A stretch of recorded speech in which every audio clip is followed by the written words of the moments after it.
I think if I play like this, there is a little bit of tension. You know, if my hand is going up like this, I think there's a little bit of tension in my wrist. But so if you remember, we were trying to roll forward a little bit on the staccato. Yes, yeah. So it is your fingers, but it's also your wrist. Your wrist that it's the hand is rolling forward a little bit. And it doesn't have to be much. You know, we can't always do this, right? Yeah. Sometimes when you have something like this, repeated notes, you have to stay very close to the keys. So it might be even just as little as this. Just this much.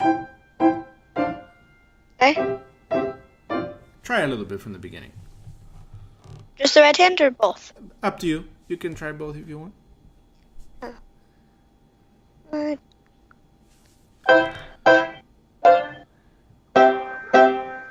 That's right. Okay, and here's the second thing I wanted to say. In the second measure, when you have the double notes in the left hand, yes, which note moves? Oh, got it. Yes. That's right. There we go. Got it. Right. Both times. Yeah. Both times. No. Right. So the melody switches between the hands. Mm-hmm. Right? So the left hand is playing exactly the same thing as the right hand in the first measure. Mm-hmm. Try again for the beginning. Okay.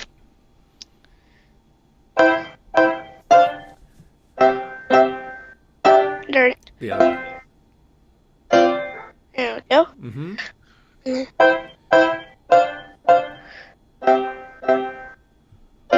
That's it.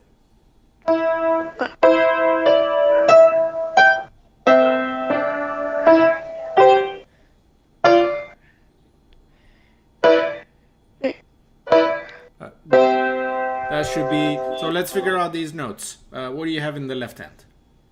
Where? Just the second chord in that measure before the last measure. The second beat there. The G. G, and then the right hand is a B and a D. That's right. Yeah. So this is like a G chord. G, B, D. Yeah. Try. And the last one? Oh, yeah. Nope, did that wrong. That's right. Yeah. That's right. And if you do what we were talking about, this bouncing up with the staccato and the little roll, then guess what? That prepares you for the last note. Then from here you can just land nicely on the last note, right? If I go the other way, then I'm kind of slapping. I'm just hitting the keys, right? But if you go, then it's a nice landing. It's like a little bit of a bounce off of a trampoline or something, and a nice landing. Okay, we don't want to slap the keys or strike or anything. Sometimes we do. Yeah. Sometimes. Okay, really good. Really good. I wanted to look at... So, let me see. We have... you said we have 100? Yeah. And then 106? We have yep. And 110, 113, and 116. Wow. Okay. That's a lot. All right. But very good. So I wanted to mention, actually, in the study, the one that we just did, 98, you were doing already what I was talking about earlier, all of these little details, right? Those measures where you have a little bit of slur, and then the last note of the slur is staccato and all that. You were doing that already, so that's great. Okay, these are very important little details, right? Instead of just just legato notes or 4 staccato, it's not, right? Half of it is something, half of it is legato, and the other half is something else. So, very good. So, what I'm saying is, keep noticing and doing all these little details. Okay. All right. So, Where did we get with the? Let me see where we got with the theory book. Here we got up to page 23. And I did 23. 23. Yeah. Okay. But we didn't do 24. Okay, so there's still a bunch of pages until we get to the chords. I was telling you I wanted to start talking about the chords, but let's just continue with these for now. Okay? Okay. You've done these in the previous book? Yeah. Just different intervals, seconds and thirds. So you can do pretty much as many as you can do for next week. 24, 25, 26, 27. Yep. Okay. It's a lot of notes, so maybe I don't know. I think that's a lot already.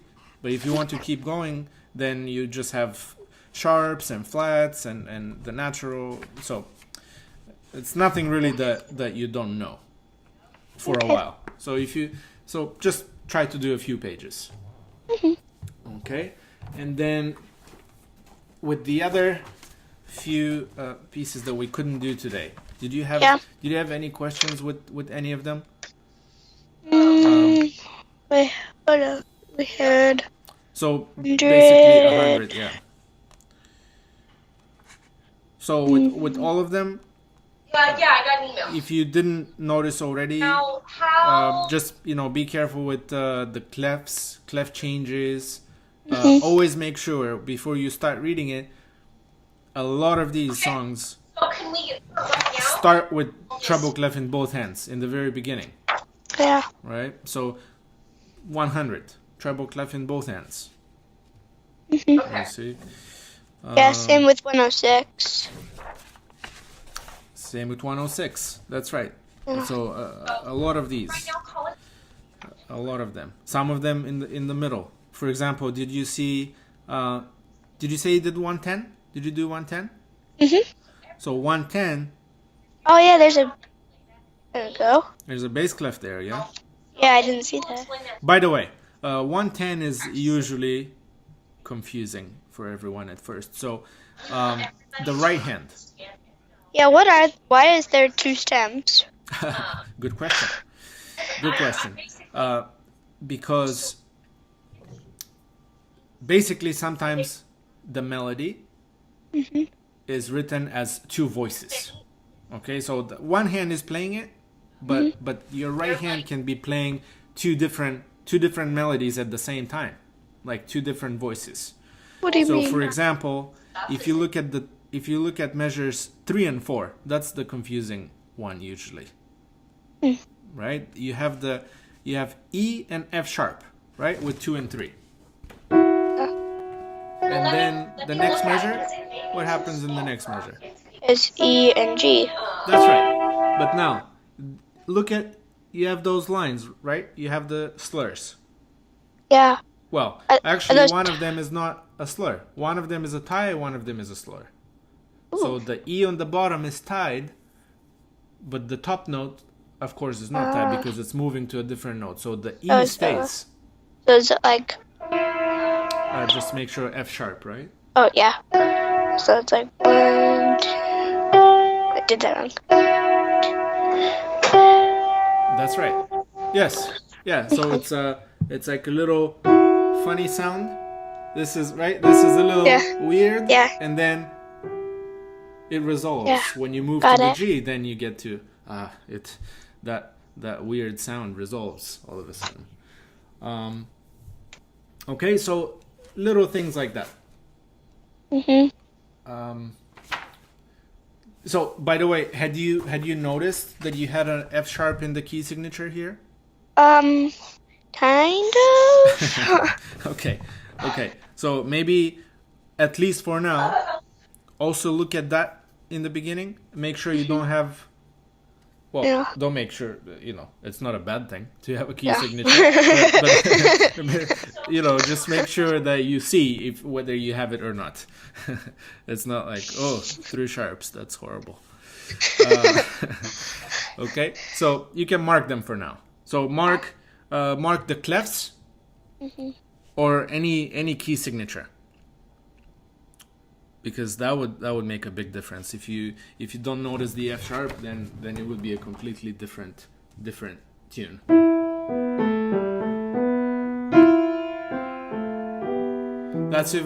This sound is even worse than this. Right? This is nicer. Right? Yeah.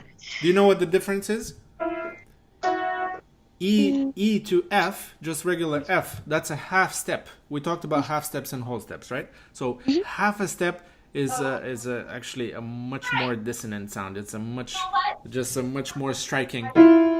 This is a half step, and right? When you put them next to each other, now the whole step doesn't sound so bad anymore. Right? Yeah. So that's a pretty important difference there. Okay. So I think just stay with the same songs. Yeah. Okay? I'm sure you can use some extra time to practice. Yeah. You can even go over don't spend too much of your time on them, but you can go over the songs that we did together today. Okay, just to practice what we did. The little slurs, right? With that expression that not all the beats are equal, not all the notes in the measure are equal. And then, of course, focus on the new things for next week. Yeah. Okay? Okay. Very good. Very good. All right, Yep. so I'll see you next Wednesday. Yep. Okay? Bye-bye. Bye.